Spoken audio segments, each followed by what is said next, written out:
Yeah, it's your boy DJ Scheme, 93.9 WKYS, core DJs worldwide. You're now tuned into Flo On the Go. Welcome everyone to another episode of Flo On the Go.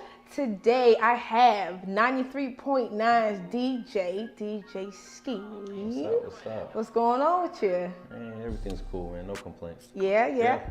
So I'm actually doing good. Thank you for you just asked me, right? Yeah. Okay, cool. Yeah, I was thank you. about to, and then you just cut me off. Yeah. Sorry. All right. Anyway, thank you for coming on the show. I definitely appreciate it. Mm-hmm. We met at Flo Weekend, so that was dope. Yeah, How did that game turn out for you? I don't even want to talk about it. I just know we had 7 players. They had 15. Really? And out of 7 our players, only 4 players that really know how to play basketball. Everybody else was like rappers or somebody. But it's man. cool. It was for a good cause. Were you included in one of those players who could play basketball? Yeah, I can play basketball. Okay, good. I ain't really do much that day, but because I let the tall guys get in. Okay. So it's all good. Okay. That's cool. So I'm just gonna dive right into it. So how long have you been DJing?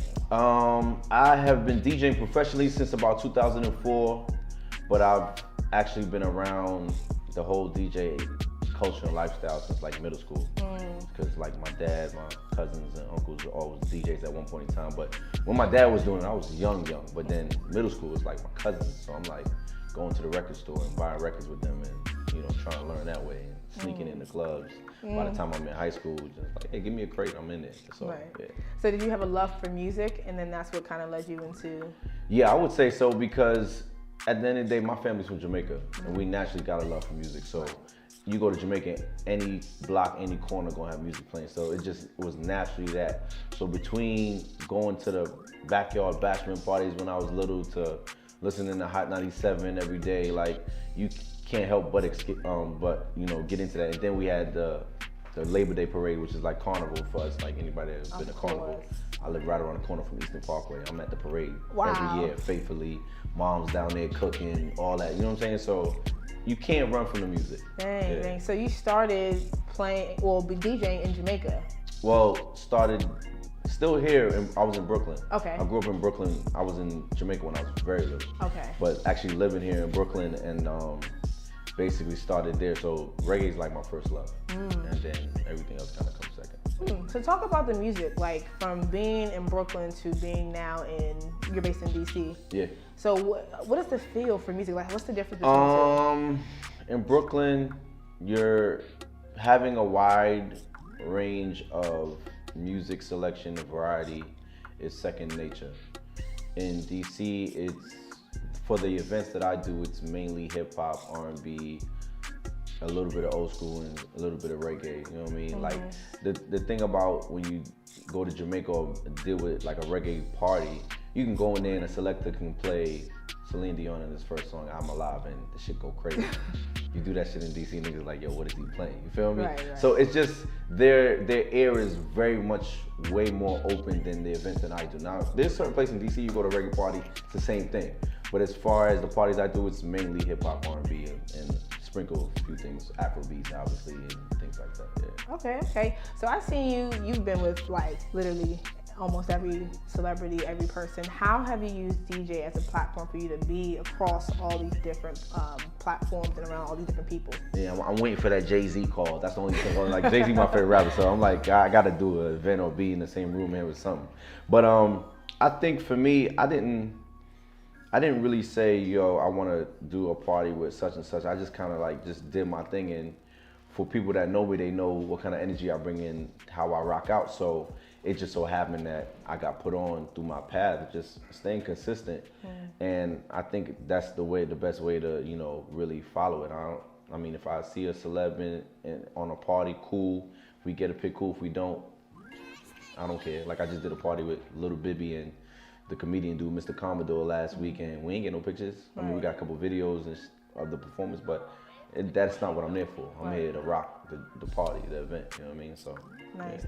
So outside of being a DJ, what do you say, what is one of your biggest things you want to make sure that you're accomplishing or you're getting done? I think for me this year, my challenge was to open other revenues of income. So possibly doing other businesses, and I'm trying to work towards doing that as we speak. But to me, that's what I want to do. Like I've been DJing over 10 years professionally, so right now I'm at a point where I want to get paid more but work less. Right. So that's my mindset right now. However I can do that, that's what I'm doing. I'm glad you said that. Why do you think it is so important to have more than one stream of income? You just don't want to be handicapped at the end of the day, especially with my lane that people see me in. I'm doing a lot of clubs. However, I still do weddings and corporate events.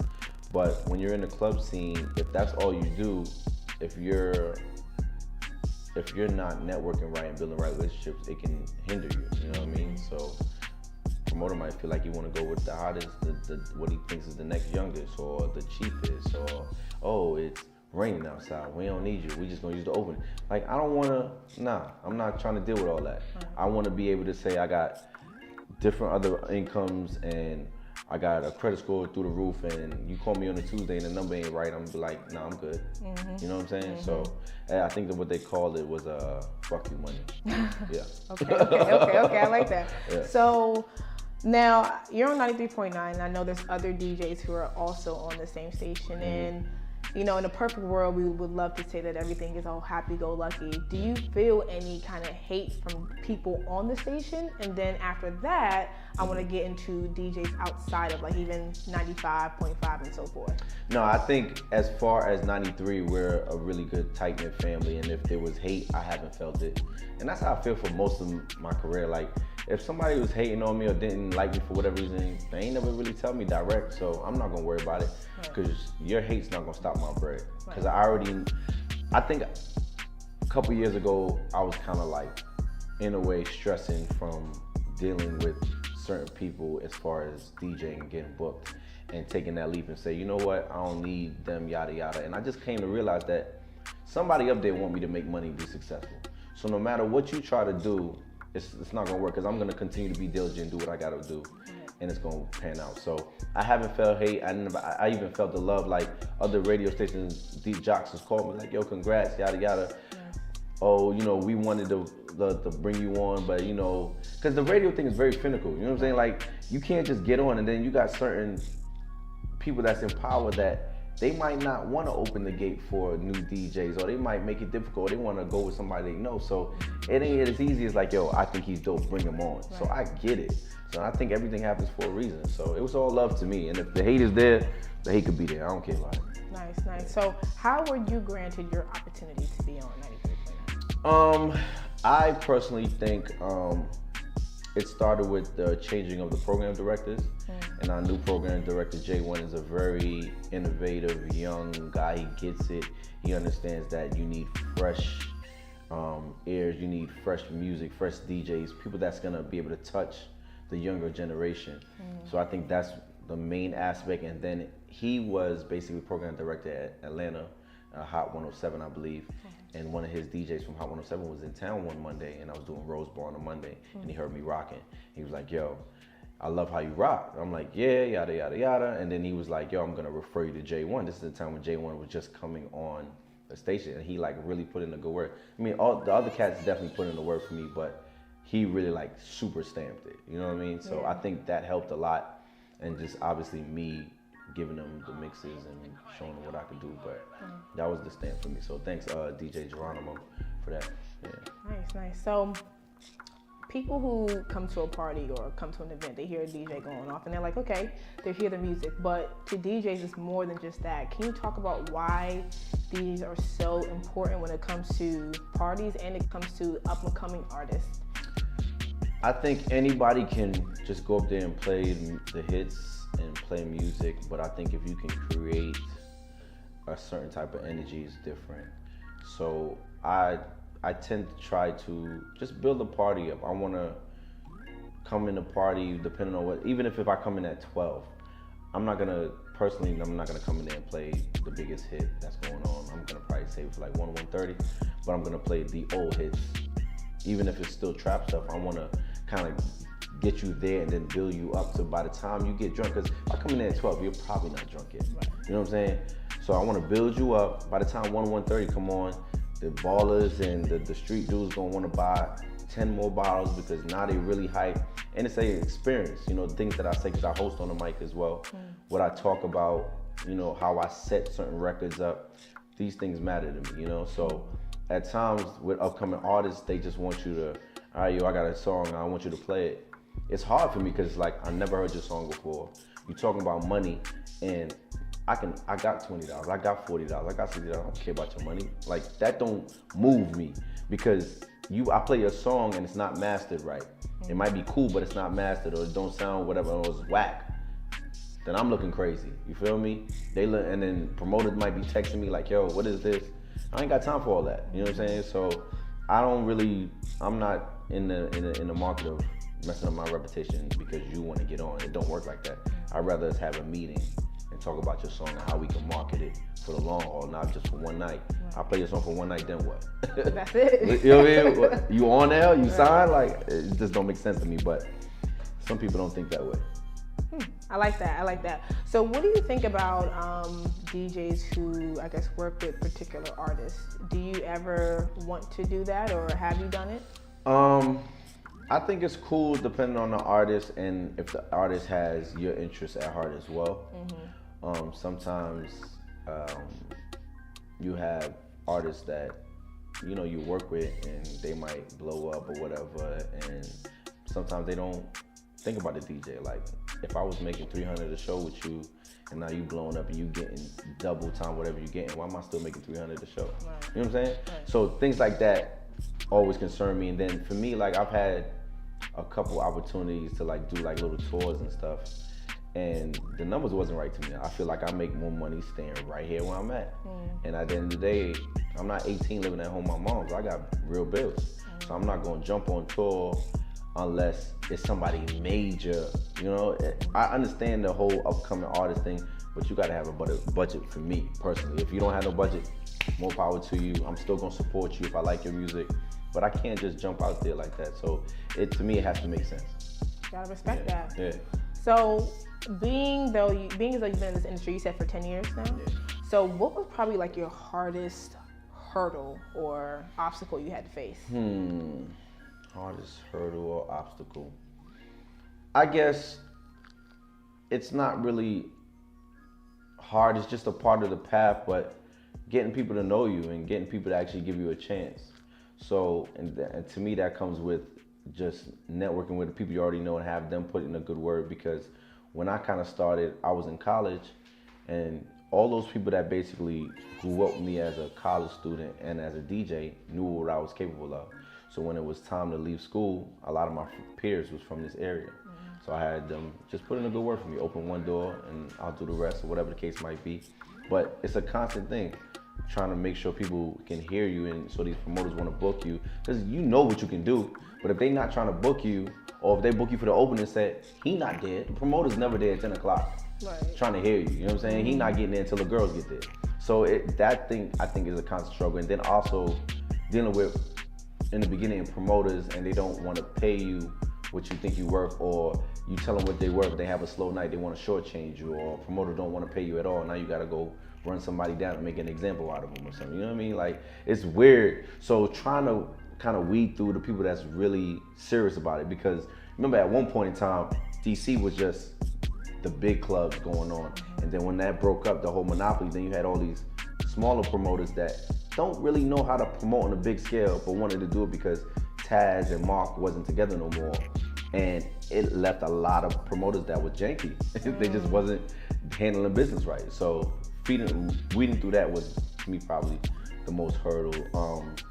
And that's crazy, because that's not even like your direct problem, that's the promoters, but that affects you.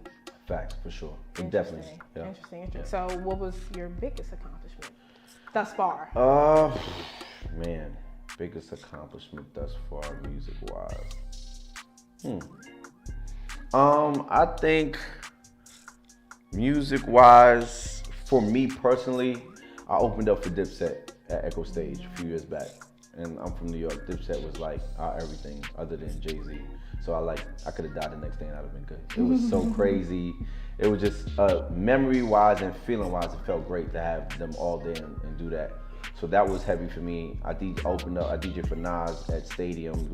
That was crazy for me too. Another staple. And obviously getting on the radio. But I always felt like the radio was gonna happen. It was just when, you know? Right. But being able to DJ for some guys that I grew up listening for a long time was dope. And I mean, you know, people travel. I haven't been over to Europe, but I've traveled and DJ a little bit as well. But I think something else, the next thing would be like if I had my own tour as a DJ going over. That would be dope. You know what I'm saying? For people to come out and see me. But yeah. Okay. Are you in a relationship? Yeah. Okay. So how is it balancing being in a relationship, DJing? You're around a lot of people at times. You're in the limelight. You're on the radio. You have a lot of fame. You know, how is that balancing that and making sure that home is good, your work is good, and so forth? For me, it's not that hard because when I'm DJing, for the most part, I'm focused on DJing because the party has to get conducted a certain way. And obviously, you know, girls are gonna come, they're gonna ask for stuff, they're gonna bat their eyes, this, that, and the third. But more than likely, like, I'm not really checking for girls like that unless there's somebody that I see that's attractive and I might look, but I'm still not gonna, that's not my focus, you feel me? For my shorty, obviously, if she's gonna have her reservations about, you know, when she's out and she sees the party going on, things like that. But I think that's just a territorial thing. I don't think it's a jealous thing. I think, you know, people just feel like, you know, because you're in a certain spotlight, they think other people want you and they might go out their way even though they know you have somebody. Because my relationship is not a secret. And at the end of the day, I come home every night, no problem. Like, if I'm not DJing, I'm at the crib working on music, working out, or on the Xbox. So it's not hard to find me. It'd be different if I was still running the streets. That was me maybe 5 years ago, running hard, like, come home. Like, nah, you feel me? So I'm at a different space where you ain't gotta worry about what I'm doing for real, you know? So, but I understand the aspect of it, because when you're younger, you don't know nothing. You just want to get money, the girls is there, and you just taking it all in until your priorities change. So I just think my priorities are different right now. Yeah, I agree, because a lot of times men who are in this industry, they'll say, you know, a girl has to deal with what comes with it, which is cheating and all kinds of other stuff. But you're saying if you're in a certain mindset, you don't have to feed into that. Right. I think that's the main thing. Like, you have to deal with what comes with it, but I don't think cheating comes with it. I think the attention comes with it. And I mean, cheating is a rich man's sport. If you can't afford it, don't do it. And if you're gonna do it, you can't. To me, it's like you can't make these chicks feel like they more than your shorty, you know. It's gotta be a code of ethics. It's weird to say there's a code to it, but it has to be a code to it if you're gonna do it right, or else it's gonna get messy and it might mess up your actual business. I'm afraid that something's gonna mess up my business, and I don't never want that to happen, whether it's dealing with my shorty or anybody else. I'm not trying to have nobody mess up my money, so I'm very particular with that. So do you ever get in a situation where, like, you're asked a question on the radio that might be a little bit, you know, tricky, where you probably shouldn't answer, but you do want to answer it because it's probably good radio and you're forced in the situation? Do you ever? It happens sometimes, but I mean, you just gotta have the most neutral answer you can, and because nowadays people are so sensitive, and I feel like for me, I've grown up I'm not sensitive to a lot of stuff, and I'm just very logical. So a lot of things don't bother me, and I can find the humor in things, and I don't have to be offended over every little thing. So nowadays you got to be really particular, and it's hard, but you just got to figure out the best way to do it and try to keep neutral. You don't want to take sides, you don't want to say certain things, but sometimes you slip up. And if Kevin Hart can apologize for cheating 100 times, I can apologize for saying the wrong thing. That's just my statement. Oh, like, man, yeah. I can't. Like, oh man, that's the thing. I think that's a New York thing. People from New York, they're just not sensitive. Yeah, y'all just like, it's tough. My shorty wants me to be so sensitive, and it's just like, I don't get it. I'm not. I don't know, yo. It's just my house. Like, even my mom and my dad, they were just they're loving, but they were very stern and aggressive. Like, there's just not like an extra abundance of all this emotion. There's no need for that. I don't know, and I appreciate it, because if I wasn't like this, there's probably experiences in my life that would have broke me down already. You know what I'm saying? I might have been the kid taking drugs I'm not supposed to be taking in college, or hanging out with the people I'm not supposed to be hanging out with. You know what I mean? So like, it depends on who you are, but for me, it helped me. Nice. Yeah. Nice. Okay. So In case anyone doesn't know how to listen to you on the radio or get in touch with you, please let them know how to. As far as KYS, I'm on the radio Friday nights, 12 a.m. to 2 a.m. The Midnight Mix Show, which is dope because it's basically when you just go into the club, so you can rock out with me. As far as my website and bookings, that's djschemes.com. And if people wanted to actually hear mixes for me, I'm on SoundCloud and Mixcloud, and it's DJ Schemes MP3. So yeah. Awesome. 2 more questions for you. Cool. If there is a young girl or boy listening to your voice and they're inspired to be a DJ or a musician, what would you tell them? I will tell them, if they were aspiring to be a DJ or a musician, I would ask them to learn the history, get with another DJ or somebody in the field, and really figure out this is what they really want to do. Because I had fun with it growing up. I didn't take it serious till college, but I knew it's something that always kept my attention. So even though I got my degree, I'm like, I never sat in a classroom like, yo, this is what I want to do for the rest of my life. It just didn't hit me like that, so I kept with the music. It's something you gotta really keep with, because like I told you, you run into these people that are sometimes they can discourage you from doing it. You don't get paid, or somebody cancel a gig on you the day of, and that can discourage you. Or like one of my boys, his car got broken into and stuff. Like there's a lot of break-ins for DJ cars. I don't know what's going on, but in DC, so that can discourage. This is stuff that can discourage you. So you gotta be mentally tough. So I would say I would just figure out, if you really want to do it, because it's not for the weary. And like I had a job before, and I was trying to juggle both until DJing got too big, and then I stopped doing it. That's another thing. I don't have no problem with anybody. Work your job, but work with your craft as well. So yeah. That's nice. And that leads me to the next question, which is, what is your why? Why? Basically, your why that keeps you going. When times get hard and you want to give up, and you just, that thought or that feeling hits the back of you, you're like, you know what, I gotta keep going. Well, I don't ever want to give up. Like, I've never said to myself, no, I'm gonna stop DJing, I'm gonna go put on this uniform. No. Because I just feel like I can always get money DJing. But I feel like when my confidence is down, because confidence comes and goes in all kinds of things, I just think you just gotta remind yourself how long you've been doing it, what you've been doing, the people that's basically counting on you and things like that. And for me, at one point in my life, I was on some, I thought I was scared of getting old, right? But I think I was more so scared of getting old and not accomplishing anything, So I always gotta tell myself, like, you've done a lot, but you got so much more to accomplish, so don't stop. Like, you wanna put your moms in the house, you wanna make sure your people's good. Like, you see certain things going on with your family, like, you know what, damn, I gotta put myself in a position where if they need something at any given time, they can call me. Because it's so funny that the way the world works, like, I used to like be casino heavy, right? Casino was popping at one time.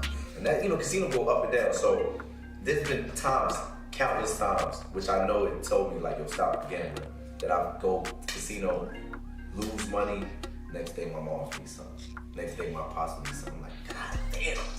And then where that money at? In the casino, you feel me? So it's like little signs like that I had to figure out, like, yo, you got people counting on you, but if you do certain things, you ain't gotta never worry about nothing. They ain't got to, but you just gotta cut certain things out. It's like crazy how the world talks to you, but you gotta pick up on it, you feel me? So that's my why. I know other people's counting on me, and I know there's something bigger there for me. I don't know what it is, but somebody want me to do something right, because I done took some losses and I'm good right now, you feel me? So yeah. I like that. That's real. Alright, DJ, look, you just ended this on an excellent note. Thank you so much for being on the show.